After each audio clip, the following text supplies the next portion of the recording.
Hello, everyone. This is Fanatic Sports here. Joining me today is Edward Davis, a NFL sports agent currently. And if you would like, go check out his free web class on how to be a sports agent with or without a college degree. Edward, how are you doing today? I'm doing amazing. How are you doing? And You know, just to give them the link if they want to check out the web classes, www.sportsagentmasterclass.com. sounds good. Now, we're going to start off with a few questions. All The first right. question is, tell me about your career journey. How'd you get to where you are today? Well, growing up, I wanted to play for the Atlanta Falcons. That was my dream. I'm from Atlanta, Georgia, so I wanted to go to University of Georgia and play for the Falcons and try to break the Atlanta curse for my city and win us a championship.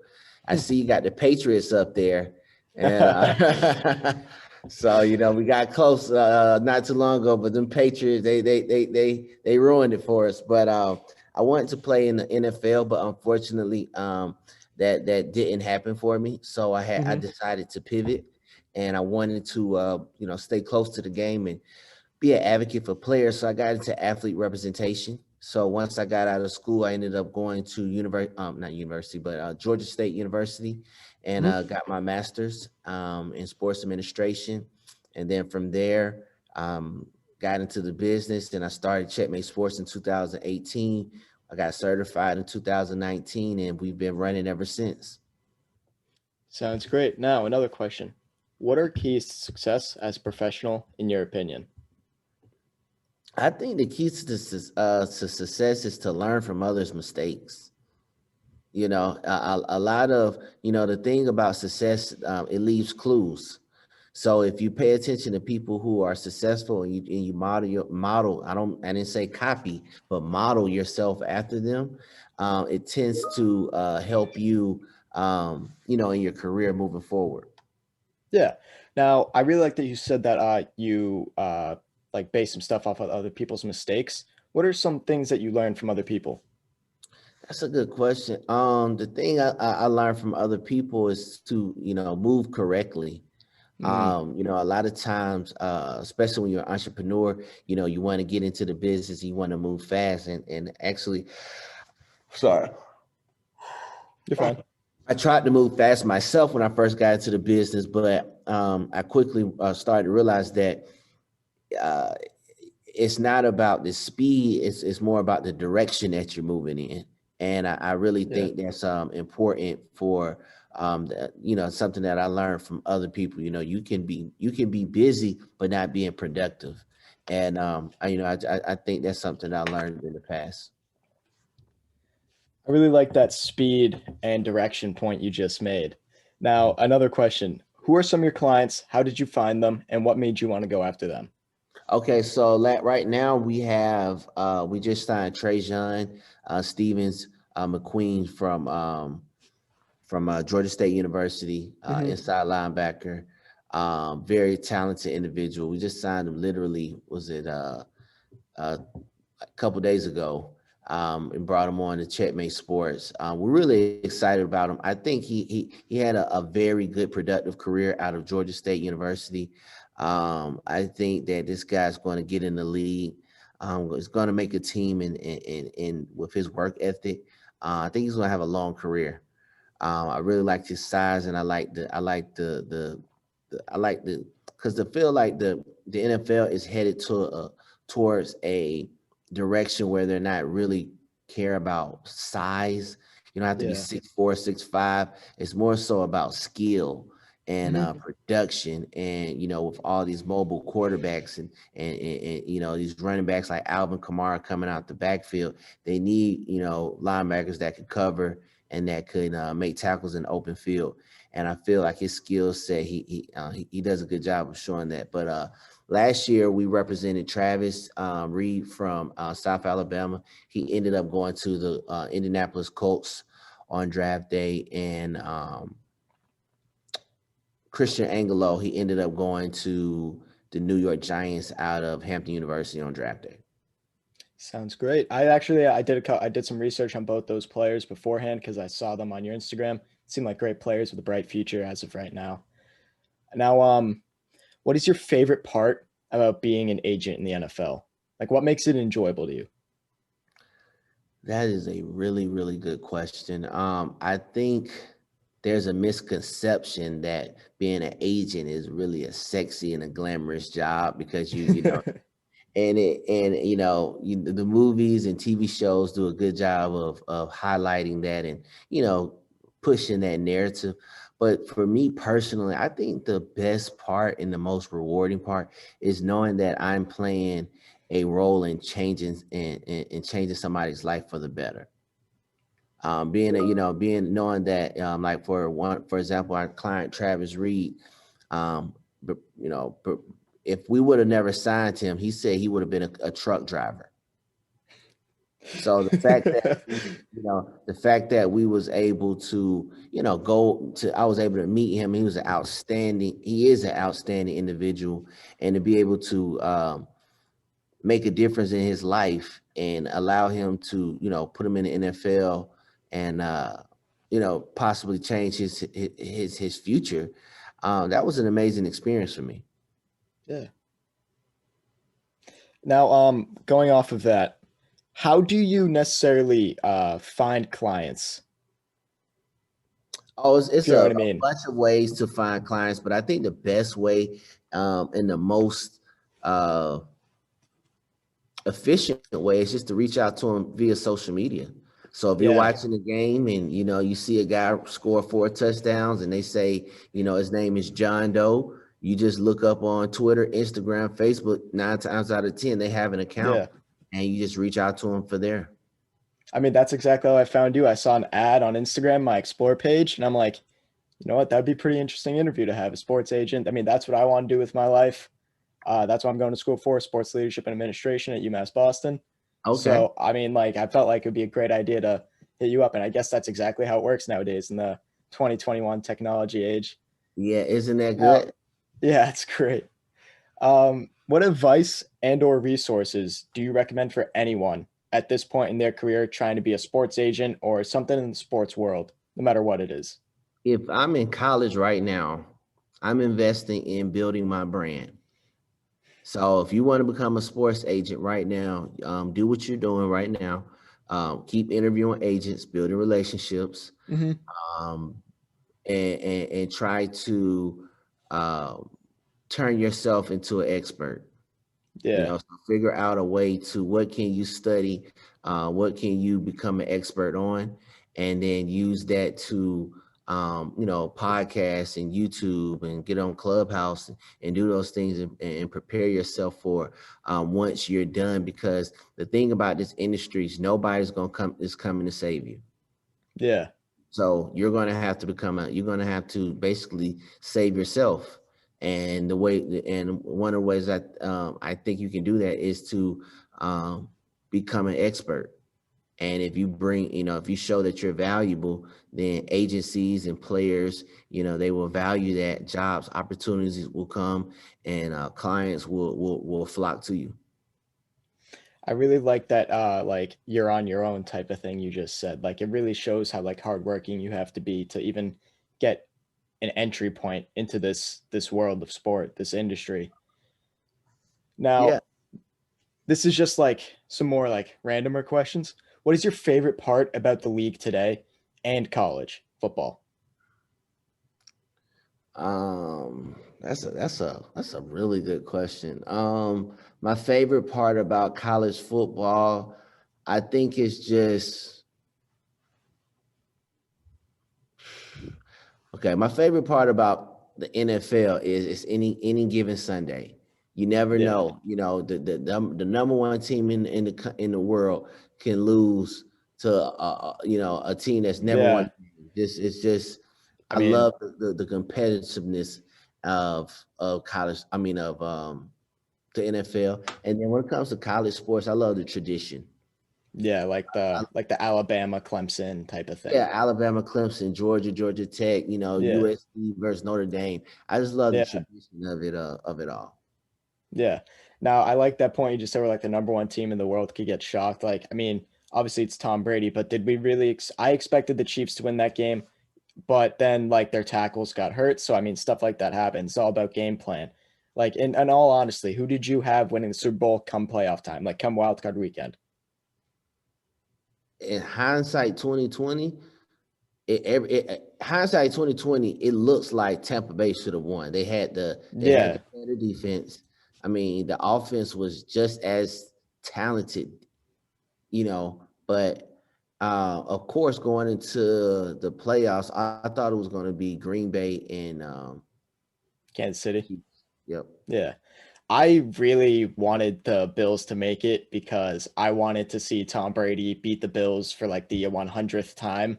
Uh, And that would have made me really happy. But I mean, I don't even hate the Bills, but I just thought it'd be funny to see Tom Brady go to a different conference and still find a way to beat the Bills.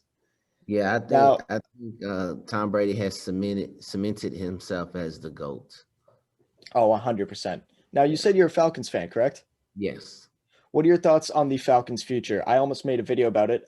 Earlier in the season, I made a video saying what is wrong with the Atlanta Falcons when Dan Quinn was still the head coach. Because at that time, I believe they're 0-4, 0-5 or something like that. And the Mhm. team just wasn't looking great on defense. The offense was doing fine. Matt Ryan was playing great. Julio was a little injured, but he was playing good when healthy. Calvin Ridley was explosive. And Gurley, I love Gurley, but his knee, it seems to be a little bit of a issue. Now, what are your thoughts on the Matt Ryan Julio trade rumors, even though they're kind of like dimmering down now? And what do you think this team's looking forward to in the future? I hate to be this guy, because now that I'm an agent, I shouldn't speak on it. Hmm. But I am a homer and I love my Atlanta teams. Hmm. Um, mm, this is a hot take. This is a hot take. But I have a question for you. Yeah. Name the top five receivers in the NFL. Top five. All right. I'm going to go number one, Hopkins. Number two, I'm probably going to go Julio. I Okay. don't care if he's getting old and injured. He's still the second most talented in the world to me. Number three, I'm going to go Devontae Adams. Okay. Four, Cheetah Tyreek Hill. Five, hot take, Allen Robinson or Stephon Diggs. Okay. I I like that. I like that. Now, out of those five receivers, how many have a ring? Tyreek Hill. Just one. Yeah. Just one. So you don't need a top five receiver to win 100%. a Super Bowl. Okay. Yeah. Um, I don't know though. I mean, I think you might have to put Mike Evans up there, top five. Oh, no. He's like 6 or 7 for me. Yeah, Like, because his yeah. production is insane. Yeah. But I like for me personally, I love Julio, but Julio is getting up in age. I think Hmm. that the Falcons could trade him Yeah. and get some pieces on that defense. Yeah. I Uh, mean, I would take him gladly as a Patriots fan, believe yeah. me. We would, that get some pieces. And to be Yeah. honest, Matt Ryan, I feel like Matt Ryan, he's done all that he can do for the Falcons. He's been in Yeah. ideal situations with multiple Hall of Fame receivers, Hall of Fame tight ends. Gurley isn't, what he used to be, but inside the five, Gurley is just as good as anybody in Yeah. the. I mean, Yeah. he has a nose for the end zone. I mean, I really would love to see the Falcons, the new regime, um, Hmm. get a new quarterback. Oh, yeah. Now looking into this draft, are you looking into any quarterbacks? Uh, if I was the Falcons, I would be. Yeah. Um, at the position that they are right in the draft, um, some really good quarterbacks coming out, Yeah. I mean, and I think that the Falcons can right UGA's wrong and get Justin Fields. I see Fields going anywhere from like 2 to 6 ish, but so like he could potentially, but like Yeah, I feel like I think what I'm hearing, Wilson is going to go higher than him. I've heard that a lot too. That But surprised me. yeah, same.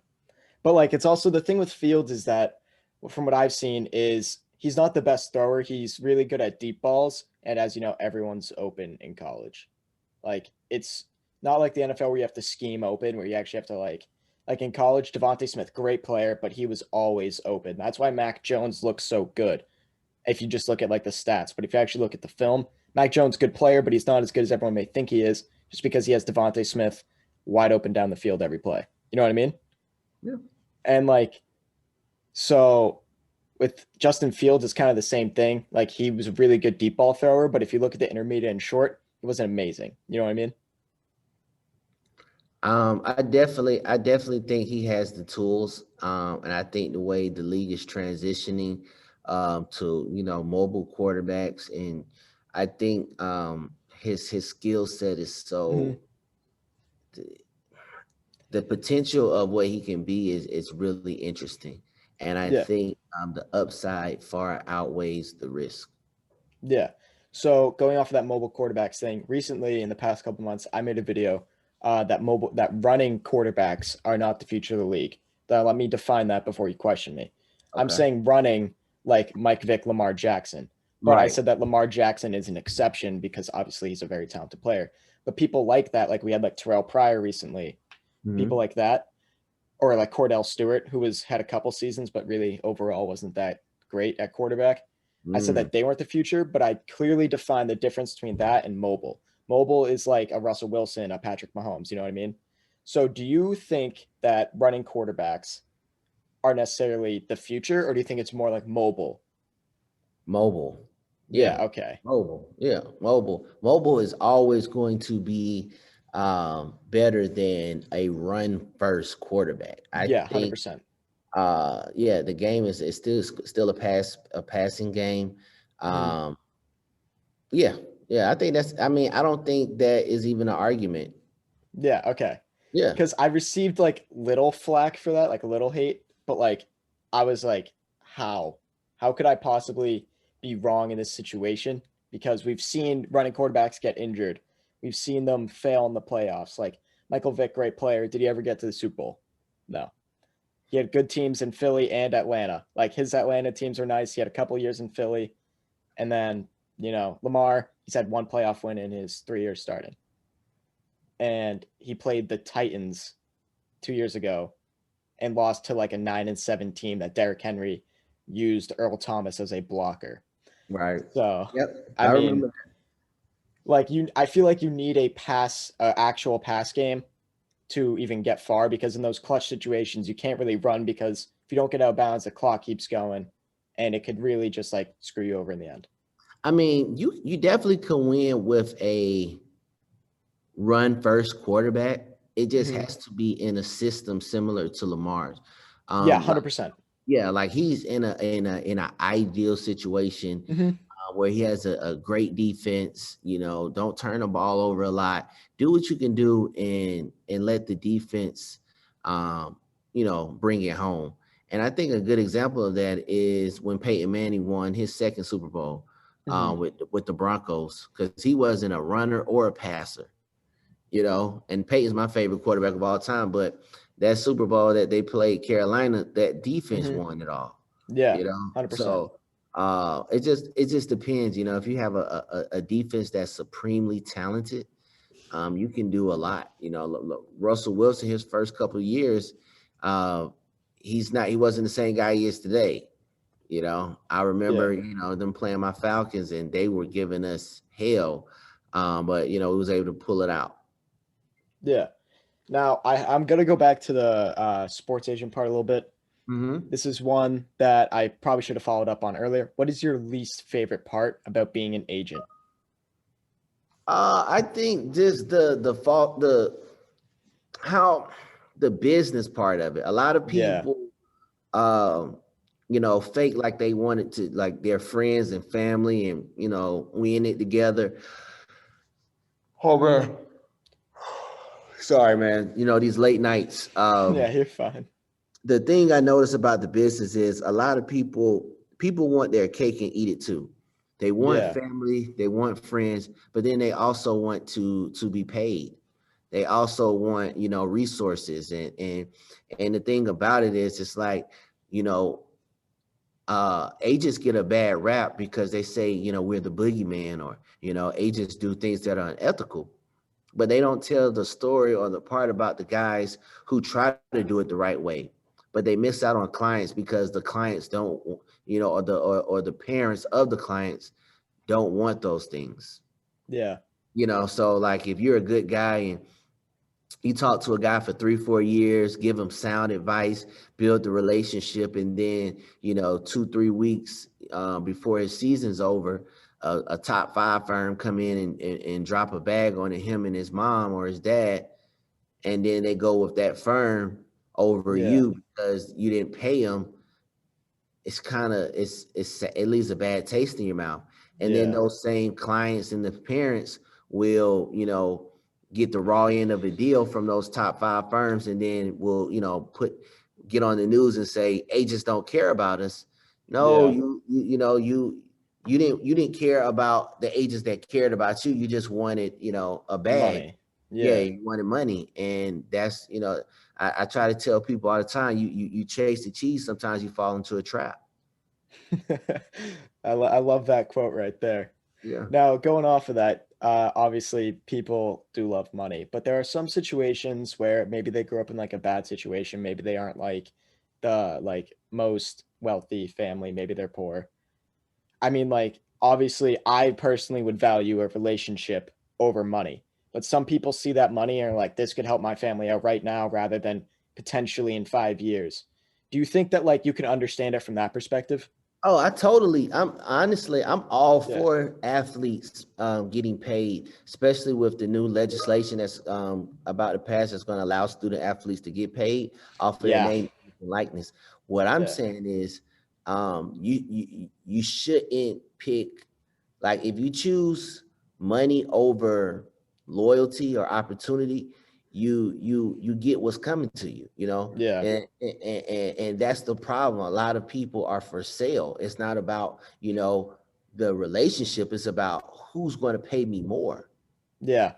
And that's the bad part, because if you're for sale, then the buyer isn't going to have your best interests, because they see you as you know for sale. And it's just like when whoever you marry, your significant other, if you buy your significant other, your relationship is going to be, a certain way, opposed to somebody who they mutually like each other, and they're in Yeah. it for the right reason. Hmm. I really like that point. Now, that's going to be the end of the interview. Thank Mhm. you for coming on to Fanatic Sports.